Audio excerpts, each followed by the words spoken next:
안녕하세요, 부록입니다. 대출을 받았다. 부채가 계속해서 늘어난다. 이제 하나씩 정리하려고 한다. 이럴 때 뭐부터 해야 할까요? 제일 먼저 할 일은 지출 내역을 파악하는 일입니다. 대출이 지속해서 늘어나는 사람은 내가 한 달에 얼마를 쓰는지, 한 달에 필요한 돈이 얼마인지 알지 못합니다.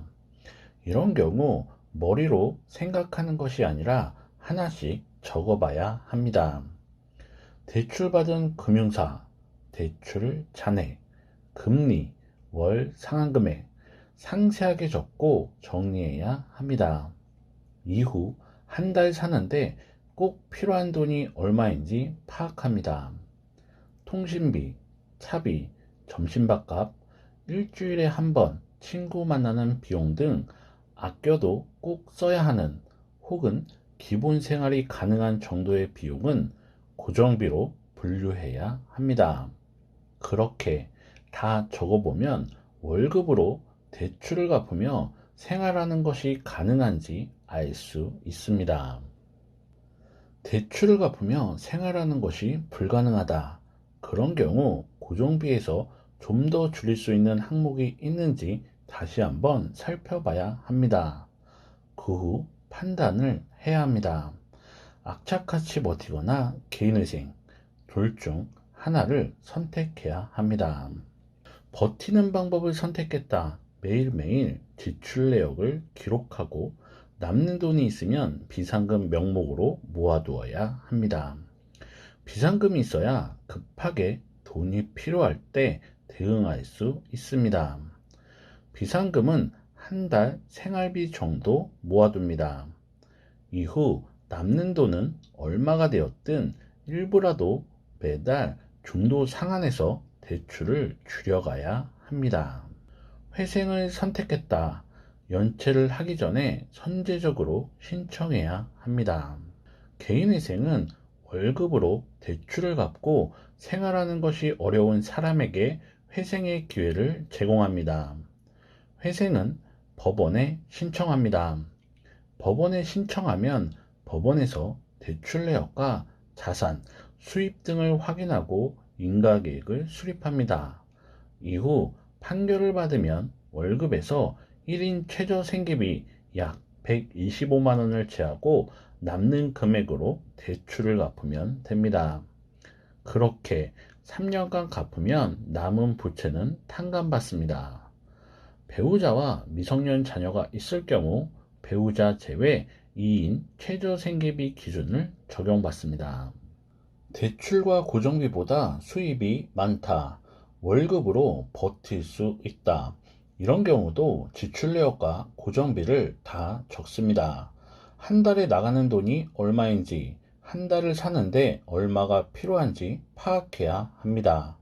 이후 비상금을 모으고 매달 남는 돈이 있으면 중도 상환으로 부채를 줄여가야 합니다. 중도 상환할 땐 리볼빙이나 할부를 먼저 갚습니다. 리볼빙, 할부를 사용할 경우 한 달에 얼마를 쓰는지 파악하기 힘듭니다. 그래서 리볼빙이나 할부가 있다. 그것부터 정리하고 이후 할부나 리볼빙은 사용하면 안 됩니다. 정리를 하면 제일 먼저 한 달 사는데 얼마가 필요한지 파악해야 합니다. 이후 버틸 것인지 회생을 해야 하는지 선택해야 합니다. 어렵지만 악착같이 버티면 버틸 수 있을 것 같다. 이런 경우도 회생과 비교해서 회생의 이점이 크다면 회생을 선택하는 것도 좋습니다. 대출을 갚고 생활하는 데 문제가 없다. 그런데 부채가 지속적으로 늘어난다. 이런 경우 지출 내역 다 적고 한 달 사는데 얼마가 필요한지 파악하고 이후 비상금 모으고 그 다음으로 매달 얼마가 되었든 중도 상한으로 부채를 줄여가면 됩니다. 그 다음으로 부채 통합, 대출 갈아타기 어떻게 하는 걸까? 라는 영상을 보고 부채 상환 계획을 세우면 됩니다. 부채를 줄여야겠다. 이 상황을 바꾸고 싶다. 그런 경우 가장 중요한 것은 현실을 직시하는 것입니다. 토스, 카카오페이 등에서 대출 비교를 했고 한도가 안 나오는 상황이다. 그런 경우 유튜브나 광고에서 보듯 드라마틱하게 부채를 통합하거나 이자를 낮추는 건 어렵습니다. 100번 양보해서 그렇게 된다 해도 대출 원금은 없어지지 않습니다. 결국 회생을 하거나 내가 다 갚아야 끝나는 싸움입니다. 그 부분을 명확히 인식해야 합니다. 또한 이럴 때 사기를 당하거나 잘못된 선택으로 큰 피해를 볼 수 있습니다. 비켜서지 말고 정면에서 내 상황과 마주해야 합니다. 그래야 이 상황을 해결할 수 있습니다. 어쨌든 시간이 지나면 지금의 어려움도 지나갑니다.